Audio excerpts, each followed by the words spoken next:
Hey everybody, it's YouTube Dad again, and we're going to take another dive into the peach crate today. There's a song that is kind of particularly dear to my heart, and the reason behind it is simply because my dad actually introduced me to this group. Never ever heard of them before. He had seen them back in May of 1970 out at Bradley University in Peoria, Illinois. And he was on a 2-week Army duty type of thing out in Illinois. When he came home, he said, "You gotta listen to this." And he had this album. Yes, an album.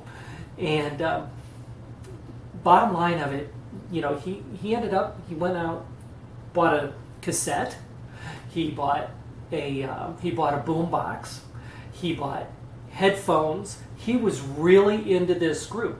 Now you got to remember, here are these two. He was probably in his 40s or so. I think somewhere in there.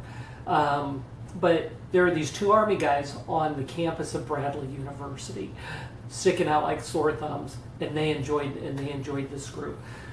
The song that he was really into is called 25 or 6 to 4 by a group called Chicago, and that's who we're going to be listening to right now. The group itself, the song came out in 1970. Okay, and hang on for a sec. Let me go ahead and turn it on and get the needle set, and we can enjoy this.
there you go. 25 or 6 to 4. As I was listening to that, thought came to mind in regard to another song that Chicago was famous for. You know what? I think I need to turn this off. We'll save that one for another time. But that's what happens with vinyl. Okay, it goes right into the next song. But anyway, 25 or 6 to 4 was actually 25 or 6 to 4 a.m. 25 minutes or 26 to 4. In the morning, nobody knows what time it actually was. But it just shows you can write a song about anything. I mean, these guys were high, and and this is when and they wrote it in the middle, or it was written about being high in the middle of the night. The guitar, everybody loved listening to Chicago's guitars. I always loved the drums. In fact, I learned a lot of my drumming from listening from these guys. But they had another song called Does Anybody Really Know What Time It Is? And then in parentheses it said, Does Anybody Really Care? And and now here we are nitpicking. Was it 25 or 26 to 4? So, go figure. But anyway, again, taking you back to a song that my dad actually introduced me to this group. I ended up getting 17 of their albums after that. So hope you enjoyed it, and I look forward to seeing you next time.